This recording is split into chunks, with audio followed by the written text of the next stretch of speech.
créer des tensions, des difficultés, se retrouvent partout dans le monde, aussi bien en Europe, en Asie, en Amérique latine, n'est-ce pas, qu'en Afrique.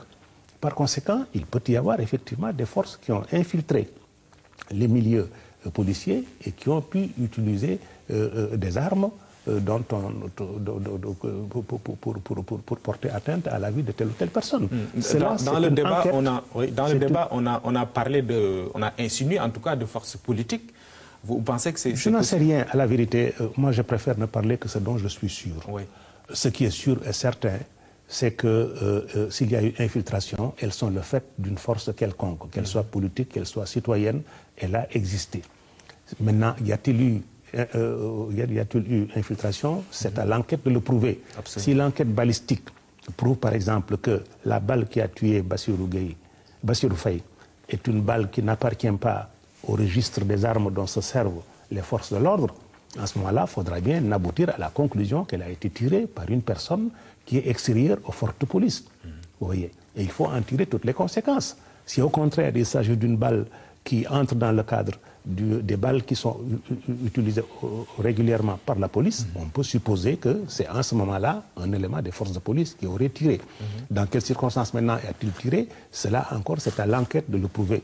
Mais encore une fois, dans des cas de cette nature, nous avons au Sénégal une justice extrêmement compétente, formée de gens qui ont suivi un stage, des formations, et ensuite une maîtrise de leur métier qui force l'admiration. Je pense qu'il faut laisser la justice faire son travail dans la sérénité, dans le calme, sans surenchère, sans pression sur elle, de sorte que les juges puissent, en se fondant sur des éléments pertinents, ils doivent être portés à la connaissance de tout le monde, et cela est possible dans un pays où existent des associations de défense des droits de l'homme comme celles que nous avons, avec des responsables qui sont des gens extrêmement consciencieux et qui n'acceptent de participer à aucune forme de complaisance quand il s'agit de défendre les intérêts de la population. Il faut les laisser prendre en main ces questions et les gérer avec sérénité. Il faut éviter d'agir sur la justice pour tenter d'influencer ces décisions. Cela n'est pas démocratique, cela n'est pas républicain, et cela risque d'orienter les conclusions finales vers des voies qui ne sont pas celles de la transparence, de la justice, ainsi que de la responsabilité. D'accord. Et c'est la raison pour laquelle je pense qu'il ne faut pas en faire une affaire de politique politicienne. Il ne faut pas chercher à l'exploiter dans un sens ou dans un autre. Il faut regretter cela, parce que si on le fait, on donne le sentiment qu'on serait heureux, qu'on a été heureux de ce qui s'est passé, alors que c'est quelque chose de douloureux. Là, vous vous adressez à tout le monde. Je m'adresse à tout le monde, je m'adresse à toute la classe politique, toute la classe syndicale, toute la classe citoyenne, tout le peuple sénégalais. D'accord. Évitons d'exploiter politiquement les événements qui se passent pour en faire des fonds de commerce. Très bien. C'est un événement malheureux qui est intervenu dans un contexte de crise, crise universitaire, parce qu'on était en train effectivement de voir comment sauver l'université, sauver l'année en cours. Alors, ça me permet de vous interpeller sur le problème de l'université au Sénégal. Vous avez été ministre de tutelle. Le mal de notre enseignement supérieur aujourd'hui, c'est quoi exactement, à votre avis? Écoutez, je serais bien prétentieux de penser que je peux apporter une réponse adéquate et parfaite à cette question. Mais je pense que l'un des problèmes fondamentaux que nous avons, c'est que notre université a grandi à un rythme démesuré, dans des proportions telles que nous n'avons pas pu gérer l'afflux des flux d'étudiants venant des différentes écoles. Et aujourd'hui, nous avons des effectifs qui dépassent le raisonnable.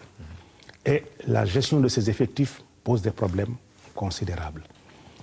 L'Université de Dakar a été créée dans les années 1950. Elle était à l'époque la première université en Afrique au sud du Sahara. Elle a été comme telle le point de concentration de tous les étudiants qui étaient en Afrique dans ce qu'on appelait l'AOF, qui comprenait 8 territoires.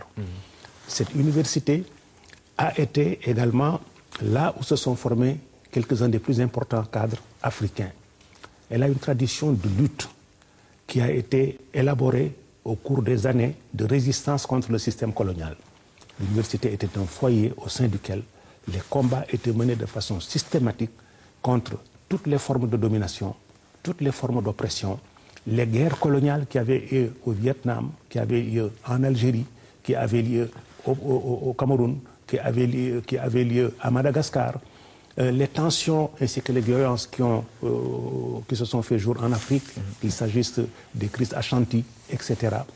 C'est une université qui a été extrêmement présente dans le combat que nous avons mené au moment de la loi cadre. Elle a été présente dans le combat que nous avons mené au moment du vote du référendum. Elle a apporté son soutien à la Guinée. Elle a soutenu l'indépendance du Ghana. Elle a soutenu le combat de l'Algérie pour son indépendance, celui du Maroc, celui de la Tunisie. Elle a salué l'indépendance des pays tels que l'Égypte, etc. Elle a joué par conséquent un rôle particulièrement important dans la formation patriotique et dans la prise de conscience des élites. Cet héritage-là, il est resté fondamentalement ancré dans les consciences des jeunesses montantes. Mais avec le temps, la situation a changé, parce qu'avec les indépendances, beaucoup de pays africains ont créé leurs propres universités. Mais Dakar est resté quand même un pôle où de nombreux étudiants viennent, parce que les enseignements qu'on nous dispense sont des enseignements très nombreux, très divers, très performants, parce que l'université est de qualité et parce que cette université est une référence. Je vais tout à l'heure, après cette réunion, aller rencontrer une délégation gambienne qui est ici.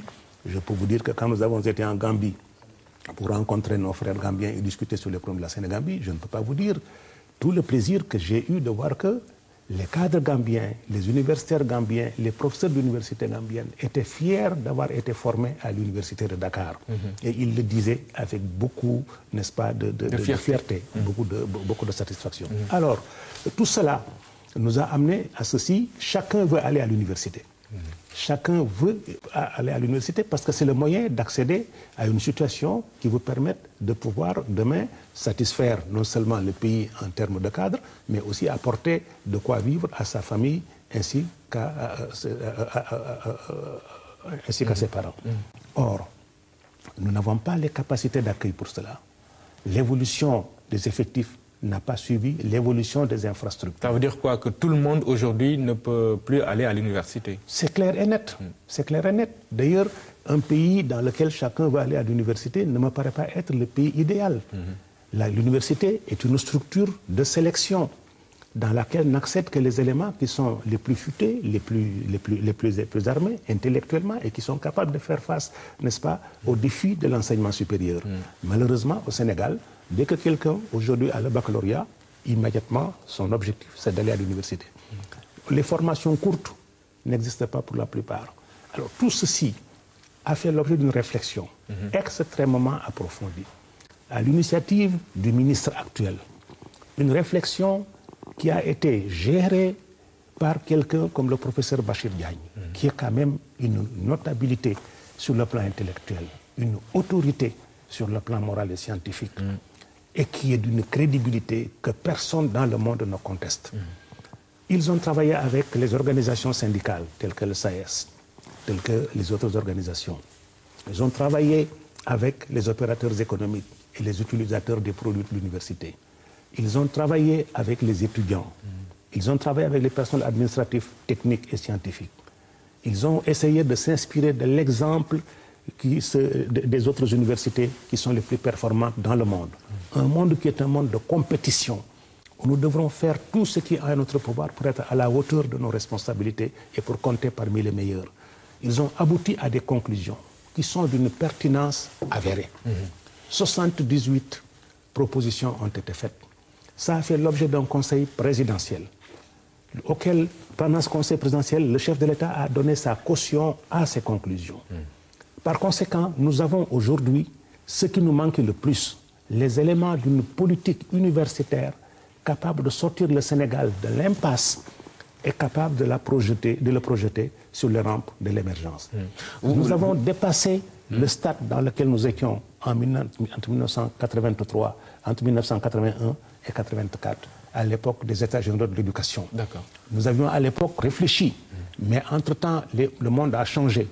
Il y est passé, nous sommes entrés dans la mondialisation, nous sommes entrés dans un monde de compétition, nous sommes entrés dans un monde de financiarisation de l'économie, nous sommes entrés dans un monde où les relations internationales ont connu des mutations fondamentales. Hier, c'était le Japon qui était la deuxième puissance mondiale. Aujourd'hui, c'est la Chine. Nous sommes entrés dans un monde où les rapports entre l'Afrique et l'Europe sont en train d'être repensés. Nous sommes dans un monde où l'Amérique latine s'est libérée des États-Unis d'Amérique et sont en train de chercher à bâtir un avenir nouveau. Dans un monde où le Brésil nous tend la main, la Chine nous tend la main, l'Inde nous tend la main, etc. Il faut donc changer en rapport avec le nouveau contexte. Oui, oui. Et la nouvelle orientation de l'Université de Dakar répond à cet objectif. Donc les solutions du problème de l'université sont dans ces réformes-là? Elles sont dans ces réformes. Et ces réformes sont pertinentes. Le nouveau ministre a initié un système extrêmement remarquable, le système des contrats de performance, qu'il a signé avec de nombreuses institutions pour leur assigner des objectifs en termes précis. De nouvelles universités vont être construites dans des zones stratégiques telles que le Sine Saloum, telles que Tambacounda. Elles sont déjà installées à Ziguinchor. Des centres universitaires régionaux sont en voie d'être créés. Nous sommes donc en train d'assister à une véritable révolution universitaire d'une ampleur jamais connue dans notre pays. Et dont la matérialisation, malheureusement, pose problème parce qu'on a un problème, une difficulté à appliquer ces réformes-là. C'est peut-être là que les choses qu'il y a eu peut-être des manques. On devrait penser à la politique de communication qui devrait accompagner ces changements. Parce que des bouleversements d'une telle ampleur ne peuvent pas se faire sans secousse. Quand les gens sont installés douillettement dans la quotidienneté de leurs préoccupations habituelles, et quand on vient changer tout cela, ça remet en cause des intérêts, ça remet en cause des sécurités qui étaient jusqu'à présent acquises, ça remet en cause les habitudes que les gens avaient. Ça demande, n'est-ce pas, qu'on prépare les gens à cela. Absolument. Et ça, il y a un monitoring là qui me paraît extrêmement important, qui peut-être a fait défaut. Mais pouvait-on aussi faire tout en même temps? On ne pouvait pas tout faire en même temps. Je pense que les actes qui ont été posés ont été des actes extrêmement positifs et nous étions bien partis pour aller vers vraiment une nouvelle université capable de prendre en charge les préoccupations du XXIe siècle, d'autant qu'au même moment, une réflexion aussi est faite en ce qui concerne l'enseignement élémentaire. Au niveau des assises de l'éducation, l'école sénégalaise pouvait, dans ce contexte-là, sortir de l'impasse. Mais je me demande si on n'est pas dans un contexte comme celui dans lequel moi j'ai vécu en 1983, quand j'ai été nommé ministre. On venait de faire les assises de l'éducation, les assises de l'éducation et de la formation. Une nouvelle école avait été créée, mais il y avait des gens très importants, bien placés dans le gouvernement, en dehors du gouvernement, dans le pays, qui ne voulaient pas de l'école nouvelle. C'est la même situation, vous le pensez? Écoutez, je ne sais pas. En tout cas, ce qui est sûr, c'est qu'au moins, on savait parfaitement que si jamais je restais à l'éducation nationale pendant longtemps, l'école nouvelle serait mise en place.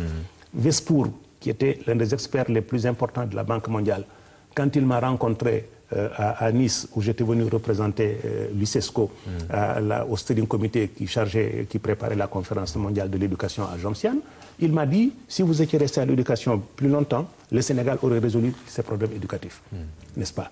Et quand nous avons été à la Banque mondiale, je n'étais plus ministre de l'Éducation nationale, mais quand le président de la Banque mondiale a voulu engager un débat avec un ressortissant africain, un ressortissant indien sur les problèmes de l'éducation dans le monde, c'est à moi qu'ils ont fait appel pour me demander de venir représenter le continent africain. Je n'étais plus ministre à cette époque-là. Pour vous dire donc que la politique qui avait été mise en œuvre avait à cette époque-là impressionné tellement la Banque mondiale qu'elle m'avait invité à venir participer à la réunion du conseil d'administration qui devait se tenir à Alphen Institute afin que le programme que nous avions élaboré puisse servir de référence aux autres. Mais ça n'a pas été une réussite finalement. Mais on l'a torpillé. On l'a torpillé. Parce vous craignez qu'on torpille dès que je suis parti, les réformes actuelles aussi? Dès que je suis parti, la loi d'orientation scolaire qu'on avait adoptée dans le cadre des États généraux et qui prévoyait l'introduction de l'éducation religieuse a été changée. Elle a été envoyée à l'Assemblée, elle a été changée systématiquement. Et cette dimension qu'on en avait extraite était une dimension fondamentale avec les langues nationales. C'était ça qui conférait aux États généraux leur spécificité parmi tant d'autres. Alors, c'était donc fait de façon délibérée. Il fallait nous ramener encore à nouveau à la case départ. Alors, je ne sais pas si... Et donc, ça ne sera pas le cas actuellement. Écoutez, je n'en sais rien. Que la situation actuelle ne plombe, en fait, l'élan de réforme qui est... Parce que si déjà on demande le départ du ministre de l'enseignement qui était responsable de ça, et j'ai vu quand même qu'une certaine presse s'est quand même empressée de dire que oui, le président serait d'accord pour qu'il parte, ce qu'on ne devrait quand même pas dire, parce que le président lui a quand même rendu hommage il n'y a pas longtemps. Vous voyez, si en même temps, au même moment, on le présente sous la forme de quelqu'un qui